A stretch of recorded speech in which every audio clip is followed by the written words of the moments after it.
स्वागत खुशामदीद। तुसी वेख रहे हो गल्लां ते गीत। कवि लिखदा है, जिन्ना सिर ते छत नहीं ना पैरां च जोड़े, जो फिर भी भजाउंदे ने उमरां दे घोड़े, जो एक दिन वजावणगे उठ के नगाड़े, ये जिंदगी दे योधे ये मरदे नहीं मारे, ये भुक्खां ते तेहां च पलदे ही रहने। ये बाल मजदूरी नूं अपने पिंडे ते हंडाउंदे निक्के निक्के बाल मजदूर, निक्कियां निक्कियां अखां नाल वड्डे वड्डे सुपने वेखदे, निक्के निक्के हत्थां नाल वड्डे वड्डे काम करदे, निक्के निक्के पैरां नाल वड्डियां वड्डियां पुलांघां पुੱਟਦੇ। चार छुफेरे ਅਸੀਂ ਇਹਨਾਂ ਨੂੰ ਕੰਮ ਕਰਦੇ ਵੇਖ ਸਕਦੇ ਹਾਂ। ਝਿੜਕਾਂ ਸਹਿੰਦੇ, ਕੁੱਟਾਂ ਮਾਰਾਂ ਸਹਿੰਦੇ। ਮਨ ਵਿੱਚ ਵਿਚਾਰ ਉੱਠਦਾ ਹੈ, ਕੀ ਬਣੂ ਇਹਨਾਂ ਦੇ ਸੁਪਨਿਆਂ ਦਾ, ਕੀ ਬਣੂ ਇਹਨਾਂ ਦੀ ਜ਼ਿੰਦਗੀ ਦਾ। ਇਸੇ ਵਿਚਾਰ ਦੇ ਉੱਤੇ UNO ਦੇ ਵਿੱਚ ਕਈ ਸਾਲ ਚਰਚਾ ਹੋਈ। UNICEF ਵੀ ਹੁਣ ਇਸ ਖੇਤਰ ਵਿੱਚ ਕੰਮ ਕਰ ਰਿਹਾ ਹੈ ਤੇ ਇੰਟਰਨੈਸ਼ਨਲ ਲੇਬਰ ਆਰਗੇਨਾਈਜੇਸ਼ਨ ਨੇ ਅੱਜ ਦਾ ਦਿਨ ਯਾਨੀ ਕਿ 12 ਜੂਨ ਸਨ 2002 ਤੋਂ ਵਰਲਡ ਡੇ ਅਗੇਂਸਟ ਚਾਈਲਡ ਲੇਬਰ ਯਾਨੀ ਕਿ ਵਿਸ਼ਵ ਪੱਧਰ ਤੇ ਅਸੀਂ ਇੱਕ ਦਿਹਾੜਾ ਮਨਾਉਣਾ ਹੈ ਅੱਜ ਦਾ, ਜੋ ਬਾਲ ਮਜ਼ਦੂਰੀ ਦੇ ਖਿਲਾਫ ਹੈ। ਸਾਨੂੰ ਸੁਚੇਤ ਕਰਨ ਵਾਸਤੇ ਕਿ ਅਸੀਂ ਕਦੋਂ ਜਾਗਾਂਗੇ, ਕਦੋਂ ਆਪਣਾ ਫਰਜ਼ ਪਛਾਣਾਂਗੇ।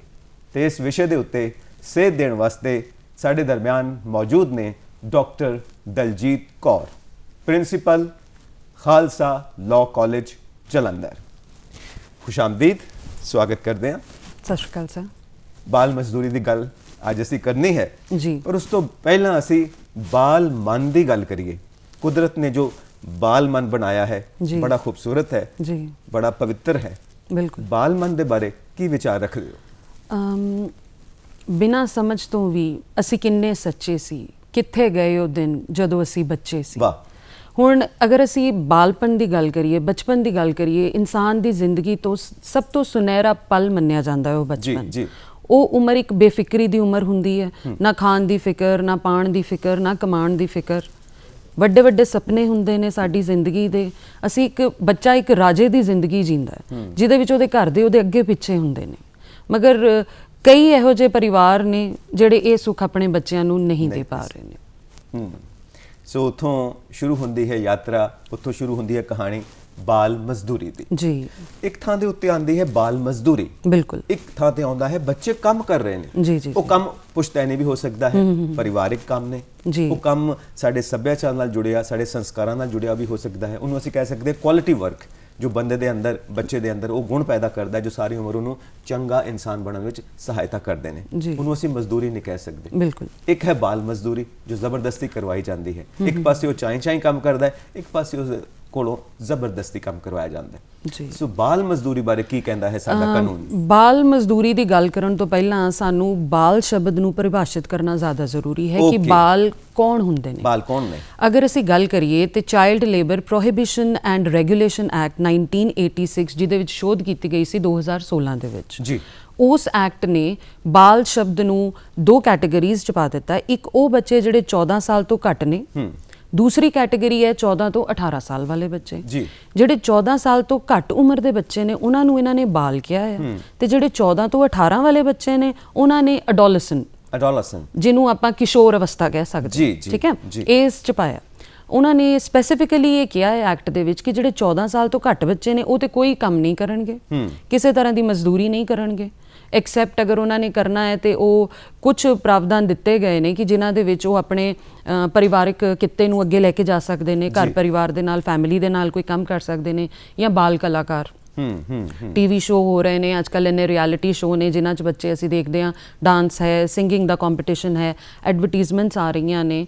ਸੋ ਇਹਨਾਂ ਸਾਰਿਆਂ ਦੇ ਵਿੱਚ ਇਹ ਪ੍ਰਾਵਧਾਨ ਕੀਤਾ ਗਿਆ ਹੈ ਕਿ ਬੱਚੇ ਤੁਸੀਂ ਉੱਥੇ ਕੰਮ ਕਰ ਸਕਦੇ ਹੋ, ਠੀਕ ਹੈ। ਇਹ 14 ਸਾਲ ਤੋਂ ਘੱਟ ਵਾਲੇ ਨੇ। ਤੇ ਦੂਸਰੇ ਜਿਹੜੇ ਸਾਡੇ ਕਿਸ਼ੋਰ ਸੀ 14 ਤੋਂ 18 ਸਾਲ ਵਾਲੇ ਬੱਚੇ, ਉਹਨਾਂ ਲਈ ਵਿਵਸਥਾ ਕੀਤੀ ਗਈ ਹੈ ਕਿ ਜੇ ਇਹਨਾਂ ਨੇ ਕੰਮ ਕਰਨਾ ਹੈ ਤੇ ਉਹ ਕੰਮ ਕਰ ਸਕਦੇ ਨੇ, ਲੇਕਿਨ ਉਹ ਹਜ਼ਾਰਡੀਅਸ ਨਾ ਹੋਵੇ। ਹਜ਼ਾਰਡੀਅਸ ਮਤਲਬ ਖਤਰਨਾਕ ਨੇਚਰ ਦਾ ਨਾ ਹੋਵੇ। ਜੇ ਤੇ ਉਹ ਖਤਰਨਾਕ ਨਹੀਂ ਹੈ ਤਾਂ ਉਹ ਕਰ ਸਕਦੇ ਨੇ, ਠੀਕ ਹੈ। ਸੋ ਹੁਣ ਆਪਾਂ ਗੱਲ ਕਰ ਰਹੇ ਸੀ, ਇਹ ਤਾਂ ਆ ਗਈ ਬਾਲ ਮਜ਼ਦੂਰੀ। ਹੁਣ ਬਾਲ ਮਜ਼ਦੂਰੀ ਕੀ ਹੈ? ਜਿਹੜੀ ਇੱਕ ਬੱਚੇ ਤੋਂ ਮਜਬੂਰੀ ਕੰਮ ਕਰਾਇਆ ਜਾਂਦਾ, ਉਹ ਇੱਟਾਂ ਦੇ ਪੱਠੇ ਤੇ ਕੰਮ ਕਰ ਰਿਹਾ, ਠੀਕ ਹੈ, ਕਿਸੇ ਫੈਕਟਰੀਆਂ ਦੇ ਵਿੱਚ ਕੰਮ ਕਰ ਰਿਹਾ, ਖਾਨਾਂ ਦੇ ਵਿੱਚ ਕੰਮ ਕਰ ਰਿਹਾ, ਲੋਕਾਂ ਦੇ ਘਰਾਂ ਦੇ ਵਿੱਚ ਕੰਮ ਕਰ ਰਿਹਾ, ਜਿਹਦੇ ਨਾਲ ਉਹਦਾ ਬਚਪਨ ਖਤਮ ਹੋ ਗਿਆ, ਜਿਹੜਾ ਉਹਦਾ ਜ਼ਿੰਦਗੀ ਦਾ ਇੱਕ ਇਹ ਸੁਨਹਿਰਾ ਪਲ ਜਿਹਨੂੰ ਅਸੀਂ ਕਹਿ ਰਹੇ ਹਾਂ, ਇਹ ਖਤਮ ਹੋ ਗਿਆ। ਇਹ ਰੁਲ ਕੇ ਰਹਿ ਗਈ ਹੈ ਉਹਦੀ ਜ਼ਿੰਦਗੀ, ਠੀਕ ਹੈ ਨਾ। ਉਹਦੇ ਵਿੱਚ ਨਾ ਉਹਦੇ ਕੋਲ ਪੜ੍ਹਾਈ ਦਾ ਸਮਾਂ ਹੈ ਤੇ ਨਾ ਹੀ ਉਹ ਕੁਝ ਹੋਰ ਕਰ ਸਕ ਰਿਹਾ, ਨਾ ਚਾਹ ਕੇ ਵੀ ਉਹ ਇਸ ਦਲਦਲ ਦੇ ਵਿੱਚ ਧਸ ਗਿਆ, ਉਹਨੂੰ ਕੰਮ ਕਰਨਾ ਪੈ ਰਿਹਾ। ਕਈ ਮਜਬੂਰੀਆਂ ਨੇ ਇਹਨਾਂ ਦੇ ਪਿੱਛੇ, ਲੇਕਿਨ ਉਹ ਉੱਥੇ ਹੀ ਰਹਿ ਗਿਆ। ਦੂਸਰੇ ਪਾਸੇ ਆਪਾਂ ਜਿਹੜਾ ਕੱਲ ਕਰ ਰਹੇ ਹਾਂ ਕਿ ਚਾਈਲਡ ਵਰਕ, ਜਿਹੜੀ ਕਿ ਪ੍ਰਾਵਧਾਨ ਦਿੱਤਾ ਹੈ ਕਿ ਤੁਸੀਂ ਇਹ ਕੰਮ ਕਰ ਸਕਦੇ ਹੋ, ਉਹਦੇ ਵਿੱਚ ਵੀ ਇਹ ਵਿਵਸਥਾ ਕੀਤੀ ਗਈ ਹੈ ਕਿ ਜੇ ਤੁਸੀਂ ਮੰਨ ਲਓ ਬਾਲ ਕਲਾਕਾਰ ਦਾ ਕੰਮ ਕਰ ਰਹੇ ਹੋ ਜਾਂ ਕਿਤੇ ਫੈਮਿਲੀ ਕਿੱਤੇ ਨੂੰ ਤੁਸੀਂ ਅੱਗੇ ਲੈ ਕੇ ਜਾ ਰਹੇ ਹੋ, ਪਰਿਵਾਰਿਕ ਕੰਮ ਕਰ ਰਹੇ ਹੋ, ਉਹਦੇ ਵਿੱਚ ਵੀ ਤੁਹਾਨੂੰ ਆਪਣੀ ਪੜ੍ਹਾਈ ਦਾ ਧਿਆਨ ਦੇਣਾ ਪਏਗਾ। ਜੇ ਇਹ ਕੰਮ ਤੁਹਾਡੀ ਪੜ੍ਹਾਈ ਦੇ ਵਿੱਚ ਕਿਸੇ ਤਰ੍ਹਾਂ ਦਾ ਵੀ ਰੋਕ ਪਾ ਰਿਹਾ, ਅੜਿੱਕਾ ਪਾ ਰਿਹਾ, ਤੇ ਫਿਰ ਤੁਹਾਨੂੰ ਇਹ ਕੰਮ ਕਰਨ ਦੀ ਵਿਵਸਥਾ ਨਹੀਂ ਹੈ ਜੀ। ਨਾਲੇ ਇਹ ਵੀ ਅੱਛੀ ਗੱਲ ਹੈ ਕਿ ਅਗਰ ਬੱਚਾ ਪਹਿਲੀ ਉਮਰ ਤੋਂ ਅਗਰ ਕੋਈ ਕੰਮ ਸਿੱਖ ਲਏਗਾ, ਫਿਰ ਉਹਦੇ ਨਾਲ ਇੱਕ ਤਰ੍ਹਾਂ ਤਾਂ ਆਉਣ ਵਾਲੇ ਟਾਈਮ ਦੇ ਵਿੱਚ ਉਹ ਆਪਣੀ ਫੈਮਿਲੀ ਨੂੰ ਵੀ ਸਪੋਰਟ ਕਰ ਸਕਦਾ ਤੇ ਉਹਦੇ ਹੱਥ ਵਿੱਚ ਹੁਨਰ ਵੀ ਹੋਏਗਾ। ਇੱਕ ਜਿਹੜਾ ਫੈਮਿਲੀ ਟ੍ਰੈਂਡ ਟੂ ਟ੍ਰੈਂਡ ਅਸੀਂ ਦੇਖਦੇ ਹਾਂ ਕਿ ਪਰਿਵਾਰ ਦਾ ਅੱਗੇ ਲੈ ਕੇ ਜਾਣਾ ਹੈ, ਸੋ ਇਹਨਾਂ ਨੂੰ ਇਹਦੇ ਨਾਲ ਵੀ ਮਦਦ ਮਿਲਦੀ ਹੈ।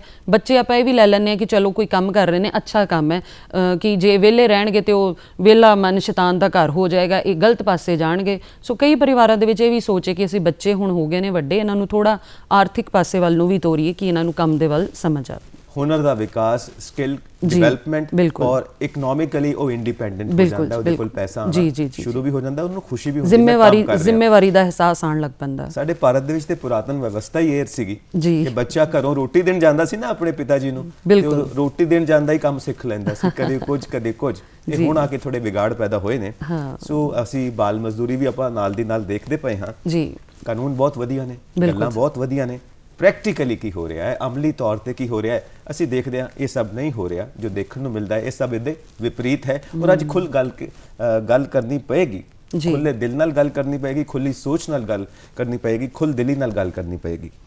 ਸੋ ਜਦੋਂ ਅਸੀਂ ਬਾਲ ਮਜ਼ਦੂਰੀ ਤੇ ਆਉਂਦੇ ਹਾਂ ਤਾਂ ਕਈ ਵਾਰ ਇਹ ਡਰ ਲੱਗਦਾ ਗਲਤ ਹੱਥਾਂ 'ਚ ਨਾ ਬੱਚਾ ਪੈ ਜਾਵੇ। ਬਿਲਕੁਲ ਨਸ਼ੇ ਸਪਲਾਈ ਕਰਨ ਵਾਲਿਆਂ ਦੀ ਨਜ਼ਰ ਹੈ ਉਹਦੇ ਉੱਤੇ, ਜੀ, ਸੈਕਸ਼ੂਅਲੀ ਐਕਸਪਲੋਇਟ ਕਰਨ ਵਾਲਿਆਂ ਦੀ ਨਜ਼ਰ ਹੈ ਉਹਦੇ ਉੱਤੇ, ਬਿਲਕੁਲ ਜੀ, ਠੀਕ ਹੈ। ਔਰ ਪੋਰਨੋਗ੍ਰਾਫੀ ਦੀ ਇੰਡਸਟਰੀ, ਸੈਕਸ ਟੂਰਿਜ਼ਮ ਦੀ ਇੰਡਸਟਰੀ ਅੱਜ ਸਭ ਤੋਂ ਵੱਡੀ ਇੰਡਸਟਰੀ ਹੈ। ਔਰ ਗੱਲ ਕਰਨ ਲੱਗਿਆ ਮੈਨੂੰ ਵੀ ਘਬਰਾਹਟ ਹੋ ਰਹੀ ਹੈ ਕਿ ਇਹ ਜਿਹੜੀਆਂ ਵੱਡੀਆਂ ਮੁਸੀਬਤਾਂ ਸਾਡੇ ਸਾਹਮਣੇ ਨੇ, ਹਾਲਾਤ ਬਹੁਤ ਖਰਾਬ ਹੋ ਗਏ, ਲਫ਼ਜ਼ ਮੇਰੇ ਜ਼ੁਬਾਨ ਤੇ ਨਹੀਂ ਆ ਰਹੇ ਜੋ ਮੈਂ ਪ੍ਰਯੋਗ ਕਰਨਾ ਚਾਹੁੰਦਾ, ਔਰ ਕਈ ਸ਼ਬਦਾਂ ਨੂੰ ਮੈਂ ਪ੍ਰਯੋਗ ਵੀ ਨਹੀਂ ਕਰਾਂਗਾ ਕਿਉਂਕਿ ਸਮਝਦਾਰ ਲੋਕ ਆਪਣੇ ਆਪ ਸਮਝਣਗੇ, ਇੰਟੈਲੀਜੈਂਟ ਨੇ। ਬੱਚਿਆਂ ਦੇ ਖਿਲਾਫ ਇੰਨਾ ਜ਼ਬਰਦਸਤ ਰੈਕਟ ਤਿਆਰ ਹੈ ਕਿ ਉਹਨਾਂ ਦਾ ਕੋਈ ਫਿਊਚਰ ਨਹੀਂ ਦਿਖ ਰਿਹਾ, ਉਹਨਾਂ ਦਾ ਕੋਈ ਪ੍ਰੈਜ਼ੈਂਟ ਨਹੀਂ ਦਿਖ ਰਿਹਾ, ਉਹਨਾਂ ਦਾ ਕੋਈ ਬਚਪਨ ਨਹੀਂ ਦਿਖ ਰਿਹਾ। ਕੀ ਕਹਿਣਾ ਚਾਹੋਗੇ ਐਜ਼ ਐਨ ਐਕਸਪਰਟ? ਦੇਖੋ, ਅਸੀਂ ਕਹਿੰਦੇ ਹਾਂ ਕਿ ਅਸੀਂ ਆਜ਼ਾਦ ਦੇਸ਼ ਦੇ ਨਾਗਰਿਕ ਹਾਂ। ਸਾਡਾ ਦੇਸ਼ ਭਾਵੇਂ ਆਜ਼ਾਦ ਹੋ ਗਿਆ, ਲੇਕਿਨ ਸਾਡੇ ਦੇਸ਼ ਦਾ ਭਵਿੱਖ, ਸਾਡੇ ਬੱਚੇ, ਬਹੁਤ ਸਾਰੇ ਬੱਚੇ ਅਜਿਹੇ ਨੇ ਜਿਹੜੇ ਇਸ ਬਾਲ ਮਜ਼ਦੂਰੀ ਦੇ ਵਿੱਚ ਫਸੇ ਹੋਏ ਨੇ। ਹੁਣ ਇਹਨਾਂ ਨੂੰ ਬਾਲ ਮਜ਼ਦੂਰੀ ਦੇ ਵਿੱਚ ਖੇਤੀਬਾੜੀ ਦਾ ਵੀ ਕੰਮ ਕਰ ਰਹੇ ਨੇ, ਫੈਕਟਰੀਆਂ ਦੇ ਵਿੱਚ ਵੀ ਕੰਮ ਕਰ ਰਹੇ ਨੇ, ਖਾਨਾਂ ਦੇ ਵਿੱਚ ਕੰਮ ਕਰ ਰਹੇ, ਲੋਕਾਂ ਦੇ ਘਰਾਂ ਦੇ ਵਿੱਚ ਕੰਮ ਕਰ ਰਹੇ ਨੇ, ਟ੍ਰੈਫਿਕ ਲਾਈਟ ਤੇ ਅਸੀਂ ਬੱਚੇ ਦੇਖਦੇ ਹਾਂ ਉਹਨੂੰ ਸਲੇਵਰੀ ਕਰ ਰਹੇ ਨੇ, ਬੌਂਡਡ ਲੇਬਰ ਹੈ, ਮਤਲਬ ਚਾਈਲਡ ਲੇਬਰ ਦੀਆਂ ਬਹੁਤ ਸਾਰੀਆਂ ਵੈਰਾਈਟੀਜ਼ ਕਹਿ ਲਓ ਜਾਂ ਕੈਟੇਗਰੀਜ਼ ਹੋ ਗਈਆਂ ਨੇ ਅੱਗੇ, ਜਿਵੇਂ ਤੁਸੀਂ ਵੀ ਦੱਸਿਆ ਹੈ, ਪੋਰਨੋਗ੍ਰਾਫੀ 'ਚ ਚਲੇ ਗਏ ਨੇ, ਸੈਕਸ ਰੈਕਟ ਅੱਜ ਕੱਲ੍ਹ ਹੋ ਰਹੇ ਨੇ।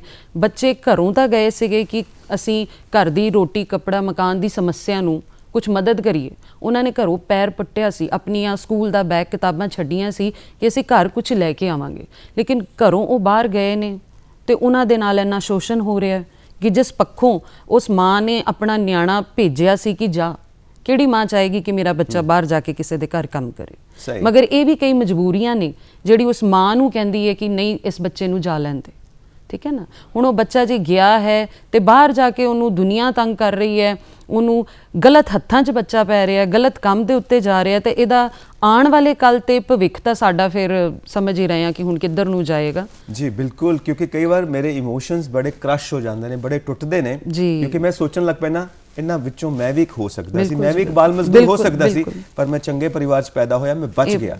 ਜੇ ਮੈਂ ਚੰਗੇ ਪਰਿਵਾਰ ਵਿੱਚ ਨਾ ਪੈਦਾ ਹੁੰਦਾ ਤੇ ਮੇਰੇ ਵਾਸਤੇ ਹੋਰ ਕੋਈ ਰਸਤਾ ਨਹੀਂ ਬਚਣਾ ਸੀਗਾ ਕਿ ਮੇਰਾ ਸ਼ੋਸ਼ਣ ਹੁੰਦਾ, ਮੈਂ ਬਾਲ ਮਜ਼ਦੂਰ ਬਣਦਾ। ਕਿਉਂਕਿ ਸਾਡੇ ਸਮਾਜ ਦੇ, ਦੇਸ਼ ਦੇ, ਦੁਨੀਆ ਦੇ ਹਾਲਾਤ ਐਸੇ ਨੇ, ਉਹਨਾਂ ਹਾਲਾਤਾਂ ਵਾਸਤੇ ਅਸੀਂ ਕੀ ਕਰਨਾ ਹੈ ਤਾਂ ਉਹਦੇ ਵਾਸਤੇ ਜਾਣਨਾ ਜ਼ਰੂਰੀ ਹੋਏਗਾ ਕਿੰਨਾ ਦੇਸ਼ਾਂ ਦੇ ਵਿੱਚ ਇਹ ਪ੍ਰੋਬਲਮ, ਇਹ ਸਮੱਸਿਆ ਸਭ ਤੋਂ ਜ਼ਿਆਦਾ ਹੈ। ਅਗਰ ਅਸੀਂ ਗੱਲ ਕਰੀਏ, ਵੈਸੇ ਤਾਂ ਇਹ ਬਾਲ ਮਜ਼ਦੂਰੀ ਹਰੇਕ ਦੇਸ਼ ਦੇ ਵਿੱਚ ਇਤਿਹਾਸਿਕ ਟਾਈਮ ਤੋਂ ਹੀ ਆ ਰਹੀ ਹੈ ਜੀ। ਸਭ ਤੋਂ ਜ਼ਿਆਦਾ ਵੈਸੇ ਸਾਊਥ ਅਫਰੀਕਾ ਹੈ ਜਿੱਥੇ ਬਾਲ ਮਜ਼ਦੂਰੀ ਦੀ ਸੰਖਿਆ ਹੈ ਉਹ ਪਹਿਲੇ ਨੰਬਰ ਤੇ ਮੰਨਿਆ ਜਾਂਦਾ ਹੈ। ਇਹਦੇ ਤੋਂ ਬਾਅਦ ਏਸ਼ੀਆ ਆ ਰਿਹਾ ਹੈ, ਤੇ ਪੈਸੀਫਿਕ ਹੈ ਜਿਹੜਾ ਦੂਸਰੇ ਨੰਬਰ ਤੇ ਮੰਨਿਆ ਜਾਂਦਾ ਹੈ। ਸੋ ਇਹਨਾਂ ਦੇ ਵਿੱਚ ਵੀ ਦੇਖੀਏ ਤਾਂ ਜ਼ਿਆਦਾਤਰ ਬੱਚੇ ਜਿਹੜੇ ਨੇ ਉਹ ਖੇਤੀਬਾੜੀ ਦੇ ਕਿੱਤੇ ਦੇ ਵਿੱਚ ਲੱਗੇ ਹੋਏ ਨੇ। 61% ਜਿਹੜੀ ਸਾਡੀ ਬੱਚਿਆਂ ਦੀ ਮਜ਼ਦੂਰੀ ਹੈ ਉਹ ਖੇਤੀਬਾੜੀ ਨਾਲ ਹੈ ਤੇ 12% ਜਿਹੜੇ ਬੱਚੇ ਨੇ ਉਹ ਕਾਰਖਾਨਿਆਂ ਦੇ ਵਿੱਚ ਕੰਮ ਕਰ ਰਹੇ ਨੇ। 17% ਜਿਹੜੇ ਸਾਡੇ ਬੱਚੇ ਹੈਗੇ ਨੇ ਉਹ ਸਰਵਿਸ ਸੈਕਟਰ ਦੇ ਵਿੱਚ, ਘਰਾਂ ਦੇ ਵਿੱਚ ਕੰਮ ਕਰ ਰਹੇ ਨੇ, ਦੁਕਾਨਾਂ ਤੇ ਕੰਮ ਕਰ ਰਹੇ ਨੇ। ਸੋ ਇਸ ਤਰ੍ਹਾਂ ਨਾਲ ਬਾਈਫਰਕੇਟ ਕਰਕੇ ਸਾਡੇ ਕੋਲ ਡਾਟਾ ILO ਨੇ ਦਿੱਤਾ ਹੈ ਕਿ ਕਿਹੜੇ ਬੱਚੇ ਕਿੱਥੇ ਹੈਗੇ ਨੇ। ILO means international labour organisation, ਜੋ ਸਨ 2002 ਤੋਂ, ਹਾਂਜੀ, ਅੰਤਰਰਾਸ਼ਟਰੀ ਲੇਬਰ ਸੰਗਠਨ, ਜੋ ਇਹ ਸਾਰੀ ਚੀਜ਼ਾਂ ਦਾ ਧਿਆਨ ਰੱਖਦੀ ਹੈ। 2002 ਤੋਂ ਉਹਨਾਂ ਨੇ ਇਹ ਦਿਨ ਮਨਾਉਣਾ ਸ਼ੁਰੂ ਕੀਤਾ। ਹਰ ਸਾਲ ਉਹਨਾਂ ਨੇ, ਵੈਸੇ ਤਾਂ ਜਿਹੜੀ ILO ਹੈ ਇੰਟਰਨੈਸ਼ਨਲ ਲੇਬਰ ਆਰਗੇਨਾਈਜੇਸ਼ਨ, ਇਹ 1919 ਦੇ ਵਿੱਚ ਸਥਾਪਿਤ ਹੋਈ ਸੀ, ਮਗਰ ਇਹਨਾਂ ਨੇ ਬੱਚਿਆਂ ਦੇ ਪ੍ਰਤੀ ਸੋਚਣਾ 2002 ਦੇ ਵਿੱਚ ਸ਼ੁਰੂ ਕੀਤਾ। 12 ਜੂਨ ਹਰ ਸਾਲ ਵਰਲਡ ਡੇ ਅਗੇਂਸਟ ਚਾਈਲਡ ਲੇਬਰ ਮਨਾਇਆ ਜਾਂਦਾ ਹੈ, ਹਰ ਦੇਸ਼ ਦੇ ਵਿੱਚ ਮਨਾਇਆ ਜਾਂਦਾ ਹੈ। ਇਹਦਾ ਇਹੀ ਪਰਪਸ ਹੈਗਾ ਕਿ ਅਸੀਂ ਜਾਗਰੂਕ ਕਰੀਏ ਜਿਸ ਪਾਸੇ, ਜਿਨ੍ਹਾਂ ਘਰਾਂ ਦੇ ਵਿੱਚ ਜਿੱਥੇ ਇਹ ਚੱਲ ਰਿਹਾ, ਬੱਚਿਆਂ ਦਾ ਸ਼ੋਸ਼ਣ ਹੋ ਰਿਹਾ, ਉਹਨਾਂ ਦੇ ਘਰ ਪਰਿਵਾਰ ਨੂੰ, ਦੁਨੀਆ ਨੂੰ, ਸੰਸਾਰ ਨੂੰ ਦੱਸਿਆ ਜਾਵੇ ਕਿ ਇਹ ਚੀਜ਼ ਨੂੰ ਮਨਾ ਕਰਨਾ ਹੈ। ਇਹ ਬੱਚਾ ਸਾਡਾ ਭਵਿੱਖ ਹੈ, ਆਉਣ ਵਾਲਾ ਸਾਡਾ ਕੱਲ੍ਹ ਹੈ। ਅੱਜ ਅਸੀਂ ਆਪਣਾ ਕੱਲ੍ਹ ਖਰਾਬ ਕਰ ਲਾਂਗੇ ਤੇ ਕੱਲ੍ਹ ਨੂੰ ਅਸੀਂ ਇੱਥੇ ਹੀ ਰਹਿ ਜਾਵਾਂਗੇ। ਇਹ ਬਾਲ ਮਜ਼ਦੂਰੀ ਦੀ ਜਿਹੜੀ ਸਮੱਸਿਆ ਹੈ ਨਾ, ਜ਼ਿਆਦਾਤਰ ਦਿਹਾਤੀ ਇਲਾਕਿਆਂ ਦੇ ਵਿੱਚ ਜਾਂ ਜਿਹੜੇ ਘੱਟ ਵਿਕਸਿਤ ਸ਼ਹਿਰ ਨੇ ਉਹਨਾਂ ਦੇ ਵਿੱਚ ਹੈ, ਜਿਹੜੇ ਡਿਵੈਲਪ ਕਰ ਰਹੇ ਨੇ। ਤੇ ਜੇ ਸਾਡੇ ਦੇਸ਼ ਦੇ ਵਿੱਚ ਇਹ ਬਾਲ ਮਜ਼ਦੂਰੀ ਇੱਦਾਂ ਹੀ ਚੱਲਦੀ ਰਹੀ ਤੇ ਅਸੀਂ ਕਦੀ ਡਿਵੈਲਪਡ ਵੱਲ ਜਾ ਹੀ ਨਹੀਂ ਪਾਣਾ, ਅਸੀਂ ਉੱਨਤੀ ਵੱਲ ਉਧਰ ਨੂੰ ਜਾ ਹੀ ਨਹੀਂ ਪਾਣਾ, ਨਾ ਸਾਡੀ ਇਕਨੋਮਿਕ ਡਿਵੈਲਪਮੈਂਟ ਹੋਣੀ ਹੈ। ਕਿਉਂਕਿ ਜੇ ਇੱਕ ਪੜ੍ਹ ਲਿਖ ਕੇ ਬੱਚਾ ਜਿਸ ਕੰਮ ਦੇ ਵਿੱਚ, ਜਿਸ ਖੇਤਰ 'ਚ ਜਾ ਸਕਦਾ, ਜੇ ਅਸੀਂ ਪੜ੍ਹਾਈ ਨਹੀਂ ਕਰਾਂਗੇ, ਮਜ਼ਦੂਰੀ 'ਚ ਰਹਿ ਜਾਵਾਂਗੇ, ਅੱਜ ਵੀ ਮਜ਼ਦੂਰ ਹਾਂ ਤੇ ਕੱਲ੍ਹ ਵੀ ਅਸੀਂ ਮਜ਼ਦੂਰ ਹੀ ਰਹਿ ਜਾਵਾਂਗੇ। ਜੀ, ਅਸੀਂ ਅਕਸਰ ਬੱਚੇ ਨੂੰ ਉਹਦੀ ਬੈਕਗ੍ਰਾਉਂਡ ਦੇ ਮੁਤਾਬਿਕ ਦੇਖਦੇ ਹਾਂ, ਉਹਦਾ ਪਿਛੋਕੜ ਕੀ ਹੈ, ਕਿਸ ਤਰ੍ਹਾਂ ਦਾ ਪਰਿਵਾਰ ਹੈ, ਉਹ ਕੁਝ ਵੀ ਹੋਵੇ, ਪਰ ਜੇ ਉਹਨੂੰ ਸਿੱਖਿਆ ਦਿੰਦੇ ਹਾਂ, ਜੇ ਉਹਨੂੰ ਅਸੀਂ ਹੁਨਰ ਦਾ ਵਿਕਾਸ ਵਿੱਚ ਲੈ ਕੇ ਜਾਂਦੇ ਹਾਂ, ਤਾਂ ਉਹਦਾ ਅੱਜ ਵੀ ਬਦਲ ਸਕਦਾ ਹੈ, ਆਉਣ ਵਾਲਾ ਕੱਲ ਵੀ ਬਦਲ ਸਕਦਾ ਹੈ। ਤਾਂ ਫੈਮਿਲੀ ਬੈਕਗ੍ਰਾਉਂਡ, ਪਿਛੋਕੜ, ਇਹਦਾ ਕੋਈ ਮਤਲਬ ਨਹੀਂ ਰਹਿ ਜਾਂਦਾ। ਬਿਲਕੁਲ ਜੀ। ਛੋਟਾ ਜਿਹਾ ਬੱਚਾ ਮੇਰੇ ਸਾਹਮਣੇ ਖੜਾ ਹੈ, ਟਰੇ ਫੜੀ ਹੋਈ ਹੈ, ਮੇਰਾ ਦੋਸਤ ਮੇਰੇ ਨਾਲ ਹੈ। ਮੇਰਾ ਦੋਸਤ ਉਹਨੂੰ ਕਹਿੰਦਾ ਬ੍ਰੈਡ ਪਕੌੜਾ ਲੈ ਆ, ਉਹ ਕਹਿੰਦਾ ਬ੍ਰੈਡ ਪਕੌੜਾ ਨਹੀਂ ਹੈ, ਕਹਿੰਦਾ ਕੀ ਹੈਗਾ, ਬੇਸਣ 'ਚ ਤਲੀ ਹੋਈ ਡਬਲ ਰੋਟੀ ਹੈ। ਉਹਨੂੰ ਉਹਦਾ ਫਰਕ ਨਹੀਂ ਪਤਾ, ਔਰ ਉਹ ਆਪਣੇ ਤੋਂ ਵੱਡੀ ਥਾਲੀ ਉਹਨੇ ਚੁੱਕੀ ਹੋਈ ਹੈ। ਇਸ ਤਰ੍ਹਾਂ ਦੀ ਕੰਡੀਸ਼ਨ 'ਚ ਉਹ ਕੰਮ ਕਰਦੇ ਪਏ ਨੇ। ਸੋ ਰਿਸਕ ਫੈਕਟਰ, ਅਸੀਂ ਪਹਿਲਾਂ ਵੀ ਇਹਦੀ ਡਿਸਕਸ਼ਨ ਕੀਤੀ ਹੈ। ਰਿਸਕ ਫੈਕਟਰ ਕਿਹੜੇ-ਕਿਹੜੇ ਨੇ ਜੋ ਬੱਚਿਆਂ ਨੂੰ ਬਿਲਕੁਲ ਤਬਾਹ ਕਰ ਸਕਦੇ ਨੇ? ਰਿਸਕ ਫੈਕਟਰ ਤੋਂ ਪਹਿਲਾਂ ਆਪਾਂ ਇਸ ਗੱਲ ਵੱਲ ਚਰਚਾ ਕਰੀਏ ਕਿ ਕੀ ਕਾਰਨ ਨੇ ਕਿ ਬੱਚਾ ਇਸ ਮਜ਼ਦੂਰੀ ਵੱਲ ਨੂੰ ਜਾ ਰਿਹਾ। ਕਾਰਨ ਫੈਮਿਲੀ ਬੈਕਗ੍ਰਾਉਂਡ ਵੀ ਹੈ, ਬਿਲਕੁਲ, ਗਰੀਬੀ ਵੀ ਹੈ, ਪੋਪੂਲੇਸ਼ਨ ਵੀ ਬਹੁਤ ਜ਼ਿਆਦਾ ਹੈ। ਪੋਪੂਲੇਸ਼ਨ ਵੀ ਹੈ, ਜਿਹੜੇ ਸਾਡੇ ਕਾਨੂੰਨ ਵੀ ਬਣੇ ਨੇ, ਇਹਨਾਂ ਦੇ ਵਿੱਚ ਵੀ ਕਾਨੂੰਨ ਬਹੁਤ ਸਾਰੇ ਬਣੇ ਨੇ, ਲੇਕਿਨ ਕਿਤੇ ਨਾ ਕਿਤੇ ਕੋਈ ਲੂਪ ਹੋਲਸ ਰਹਿ ਗਏ ਨੇ ਕਿ ਜਿਹੜੇ ਇਹ ਸਹੀ ਤਰੀਕੇ ਦੇ ਨਾਲ ਲਾਗੂ ਨਹੀਂ ਹੋਏ। ਸੋ ਇਹਨਾਂ ਨੂੰ ਭੰਗ ਕਰਕੇ ਹਰ ਘਰ ਦੇ ਵਿੱਚ ਅੱਜ ਕੱਲ੍ਹ ਇੱਕ ਛੋਟੂ ਹੈ, ਉਹ ਛੋਟੂ ਵੱਡਾ ਵੀ ਹੋ ਜਾਂਦਾ, ਉਹ ਛੋਟੂ ਹੀ ਰਹਿ ਜਾਂਦਾ, ਬਿਲਕੁਲ ਸਾਰੀ ਉਮਰ ਦਾ ਉਹ ਛੋਟੂ। ਦੁਕਾਨਾਂ ਤੇ ਛੋਟੂ, ਇਹ ਵਰਡ ਅਸੀਂ ਬਾਹਰ ਨਿਕਲਦੇ ਹਾਂ ਹਰ ਪਾਸੇ ਸਾਨੂੰ ਸੁਣਨ ਨੂੰ ਮਿਲਦਾ ਹੈ, ਲੇਕਿਨ ਅਸੀਂ ਉਹਨੂੰ, ਉਹਦੀ ਗਰੋਥ ਬੱਚੇ ਦੀ ਉੱਥੇ ਹੀ ਰੁਕ ਗਈ, ਅਸੀਂ ਇਸ ਗੱਲ ਵੱਲ ਧਿਆਨ ਨਹੀਂ ਦਿੰਦੇ। ਠੀਕ ਹੈ, ਹੁਣ ਕਈ ਜਿਹੜੇ ਗਰੀਬ ਪਰਿਵਾਰ ਨੇ ਉਹਨਾਂ ਨੂੰ ਤੇ ਲੱਗਦਾ ਸਾਡੇ ਘਰ ਨਿਆਣੇ ਹੋਏ ਨੇ, ਸਾਨੂੰ ਕਮਾਈ ਦੇ ਹੱਥ ਮਿਲ ਗਏ ਨੇ, ਛੋਟੂ ਪੈਦਾ ਹੋਏ ਨੇ, ਉਹਨਾਂ ਨੂੰ ਉਹ ਨਹੀਂ ਦਿਖਦਾ, ਉਹਨਾਂ ਨਾਲ ਨਹੀਂ ਫਰਕ ਪੈਂਦਾ। ਲੇਕਿਨ ਇਹ ਜਿਹੜਾ ਗਰੀਬੀ ਦਾ ਸਰਕਲ ਹੈ, ਇਹ ਇੱਦਾਂ ਹੀ ਚੱਲਦਾ ਰਹਿੰਦਾ, ਉਹ ਕਦੀ ਉੱਥੋਂ ਬਾਹਰ ਨਹੀਂ ਆਉਣਗੇ। ਉਹ ਬੱਚਿਆਂ ਦੇ ਦਿਲ ਤੇ ਹੁਣ ਇੱਕ ਇੰਨਾ ਜਿਹੜਾ ਇੱਕ ਮਜ਼ਦੂਰੀ ਦਾ ਕੰਮ ਕਰ ਰਿਹਾ, ਦੂਸਰੇ ਪਾਸੇ ਇੱਕ ਬੱਚਾ ਹੈ ਜਿਹੜਾ ਸਕੂਲ ਜਾ ਰਿਹਾ, ਉਹਦੀ ਮਾਂ ਉਹਨੂੰ ਉਠਾ ਰਹੀ ਹੈ ਪਿਆਰ ਨਾਲ, ਬੱਚਾ ਸਕੂਲ ਗਿਆ, ਬੱਸ ਲੈਣ ਆਉਂਦੀ ਹੈ, ਤੇ ਇੱਕ ਬੱਚਾ ਜਿਹੜਾ ਆਪਣਾ ਟਿਫਨ ਲੈ ਕੇ ਸ਼ਾਇਦ ਰੋਟੀ ਅਚਾਰ ਨਾਲ ਲੈ ਕੇ ਜਾ ਰਿਹਾ ਹੈ, ਉਹ ਦੇਖਦਾ ਹੈ ਕਿ ਵੀ ਇੱਕ ਬੱਸ ਗਈ ਹੈ, ਬੱਚਾ ਜਾ ਰਿਹਾ, ਉਹਦੇ ਦਿਲ 'ਚ ਵੀ ਉਮੀਦਾਂ ਹੈਗੀਆਂ ਨੇ, ਉਹਦੀਆਂ ਵੀ ਸੱਧਰਾਂ ਹੈ ਕਿ ਮੈਂ ਵੀ ਸਕੂਲ ਜਾਵਾਂ, ਮੈਂ ਵੀ ਆਪਣੇ ਮਾਪਿਓ ਨਾਲ ਖੇਡਾਂ। ਲੇਕਿਨ ਇਹਨਾਂ ਮਜਬੂਰੀ ਦੇ ਕਾਰਨ ਹੀ ਨਾ ਉਹ ਸਕੂਲ ਜਾ ਪਾਇਆ, ਨਾ ਉਹ ਆਪਣੇ ਮਾਪਿਓ ਦਾ ਪਿਆਰ ਲੈ ਪਾਇਆ। ਸੋ ਇੱਥੋਂ ਉਹਦਾ ਰੋਸ ਪੈਦਾ ਹੁੰਦਾ ਹੈ, ਜਿਵੇਂ ਤੁਸੀਂ ਰਿਸਕ ਫੈਕਟਰ ਦੀ ਗੱਲ ਕਰ ਰਹੇ ਹੋ। ਸੋ ਅਸੀਂ ਦੇਖਦੇ ਹਾਂ ਸ਼ੋਸ਼ਣ ਤਾਂ ਹੋ ਹੀ ਰਿਹਾ ਬੱਚਿਆਂ ਦਾ, ਇਹ ਸਰੀਰਕ ਸ਼ੋਸ਼ਣ ਹੈ, ਉਹਨਾਂ ਦਾ ਫਿਜ਼ੀਕਲੀ, ਮਾਨਸਿਕ ਹੈ, ਉਹਨਾਂ ਦਾ ਵਿਕਾਸ ਨਹੀਂ ਹੋ ਪਾਉਂਦਾ। ਇਹ ਉਹਨਾਂ ਦੇ ਅੰਦਰ ਜਿਹੜਾ ਰੋਸ ਪੈਦਾ ਹੋ ਜਾਂਦਾ, ਉਹ ਕਿਸੇ ਨੂੰ ਕਹਿ ਨਹੀਂ ਪਾਉਂਦੇ, ਲੇਕਿਨ ਉਹ ਦੁਨੀਆ ਤੋਂ, ਉਹ ਆਪਣੇ ਪਰਿਵਾਰ ਤੋਂ ਟੁੱਟ ਜਾਂਦੇ ਨੇ। ਉਹ ਉਹਨਾਂ ਨੂੰ ਇੱਕ ਗੁੱਸਾ ਲੈ ਕੇ ਪੈਦਾ ਹੋ ਜਾਂਦੇ ਕਿ ਪਤਾ ਨਹੀਂ ਇਹ ਮੇਰੇ ਨਾਲ ਹੀ ਕਿਉਂ ਹੋਇਆ, ਮੈਂ ਹੀ ਕਿਉਂ ਗਰੀਬ ਹਾਂ, ਮੈਂ ਕਿਉਂ ਸਾਈਕਲ ਤੇ ਹਾਂ। ਬਿਲਕੁਲ ਠੀਕ ਹੈ, ਉਹਨਾਂ ਦੇ ਮਾਨਸਿਕ ਵਿਕਾਸ ਦੀ ਤੁਸੀਂ ਗੱਲ ਕਰ ਰਹੇ ਹੋ, ਉਹਨਾਂ ਦੀ ਸਾਈਕੋਲੋਜੀ ਡਿਵੈਲਪ ਨਹੀਂ ਹੁੰਦੀ, ਔਰ ਜਦੋਂ ਨਾ ਵਿਗੜ ਜਾਵੇ ਨਾ, ਨਾ ਛੋਟੂ ਹੋ ਜਾਵੇ, ਤੇ ਦਿਮਾਗ ਦੇ ਉੱਤੇ ਛੋਟੂ ਦੀ ਛਾਪ ਲੱਗ ਜਾਂਦੀ ਹੈ ਕਿ ਮੈਂ ਛੋਟੂ ਹੀ ਹੋ ਸਕਦਾ। ਨਾ ਨਹੀਂ ਵਿਗੜਨਾ ਚਾਹੀਦਾ, ਇਸ ਕਰਕੇ ਨਾ ਬਹੁਤ ਖੂਬਸੂਰਤ ਹੋਣਾ ਚਾਹੀਦਾ ਹੈ। ਨਾਲ ਦੀ ਨਾਲ ਗੱਲ ਅਸੀਂ ਕਰ ਰਹੇ ਹਾਂ ਕਿ ਛੋਟੇ ਛੋਟੇ ਬੱਚੇ ਕੋਈ ਟ੍ਰੈਫਿਕ ਸਿਗਨਲਸ ਤੇ ਨੇ, ਕੋਈ ਕਿਤੇ ਕੋਈ ਭੀਖ ਵੀ ਮੰਗ ਰਹੇ ਨੇ, ਕੋਈ ਕਈ ਚੀਜ਼ਾਂ ਵੇਚ ਰਹੇ ਨੇ, ਉਹਨਾਂ ਨੂੰ ਉਹਨਾਂ ਚੀਜ਼ਾਂ ਦਾ ਮਤਲਬ ਨਹੀਂ ਪਤਾ। ਲੇਕਿਨ ਵੇਚ ਰਹੇ ਨੇ ਕਿ 3 ਰੁਪਏ ਦੀ ਆਈ ਹੈ 5 ਰੁਪਏ ਦੀ ਵਿਕੇਗੀ ਤੇ 2 ਰੁਪਏ ਪ੍ਰੋਫਿਟ ਹੋਏਗਾ। ਸੋ ਉਹਨਾਂ ਨੂੰ ਕੁਝ ਪਤਾ ਨਹੀਂ, ਜਿਸ ਤਰ੍ਹਾਂ ਉਹਨਾਂ ਨੂੰ ਸਿਖਾ ਦਿੱਤਾ ਉਹ ਕੰਮ ਕਰੀ ਜਾ ਰਹੇ ਨੇ। ਹੁਣ ਅਸੀਂ ਇਹ ਗੱਲ ਕਰਾਂਗੇ ਕਿ ਸਾਡੀ ਸੁਸਾਇਟੀ ਇੰਟਰਨੈਸ਼ਨਲ ਲਾਅ ਵੀ ਬਣ ਗਏ, ਨੈਸ਼ਨਲ ਲਾਅ ਵੀ ਬਣ ਗਏ, ਸਾਡਾ ਸਮਾਜ ਕਿੰਨਾ ਕੁ ਜਾਗਰੂਕ ਹੈ, ਸਾਡਾ ਕਿੰਨਾ ਕੁ ਜਾਗਰਤ ਸਮਾਜ ਹੈ ਜੋ ਇਹਨਾਂ ਵੱਲ ਧਿਆਨ ਦੇ ਰਿਹਾ ਹੈ। ਦੇਖੋ ਹੁਣ ਸਭ ਤੋਂ ਪਹਿਲਾਂ ਹੁਣ ਜਿੱਦਾਂ ਹੁਣ ਤੁਸੀਂ ਟ੍ਰੈਫਿਕ ਲਾਈਟ ਦੀ ਗੱਲ ਕੀਤੀ, ਆਪਾਂ ਉੱਥੋਂ ਹੀ ਗੱਲ ਕਰ ਰਹੇ ਹਾਂ। ਆਪਾਂ ਦੇਖਦੇ ਹਾਂ ਅੱਜ ਕੱਲ੍ਹ ਟ੍ਰੈਫਿਕ ਲਾਈਟ ਤੇ ਬੱਚੇ ਪੈਨ ਵੇਚ ਰਹੇ ਹੁੰਦੇ ਨੇ ਸੜਕਾਂ ਦੇ ਉੱਤੇ, ਉਹ ਸ਼ੀਸ਼ੇ ਸਾਫ਼ ਕਰਦੇ ਨੇ। ਮਤਲਬ ਮੈਂ ਕਹਿੰਦੀ ਹਾਂ ਕਿ ਜਿਨ੍ਹਾਂ ਨੇ ਉਹਨਾਂ ਨੂੰ ਇਹ ਪੈਨ ਦਿੱਤੇ ਕਿ ਜਾਓ ਤੁਸੀਂ ਇਹ ਵੇਚ ਕੇ ਆਓ, ਇਹ 10 ਰੁਪਏ ਦਾ ਪੈਨ ਵੇਚਣਾ, ਉਹ ਇਹ ਸੋਚ ਸਕਦੇ ਸੀ ਕਿ ਇਹਨੂੰ ਕਹੀਏ ਆ ਲੈ ਪੈਨ ਤੇ ਸਕੂਲ ਜਾ, ਤੂੰ ਉੱਥੇ ਪੜ੍ਹ ਕੇ ਆ, ਕੁਝ ਬਣ ਕੇ ਆ। ਇਹ ਪੈਨ ਵੇਚਣੇ ਹੀ ਨਹੀਂ, ਤੂੰ ਇਹਨਾਂ ਦਾ ਪੈਨ ਦਾ ਸਹੀ ਇਸਤੇਮਾਲ ਕਰ।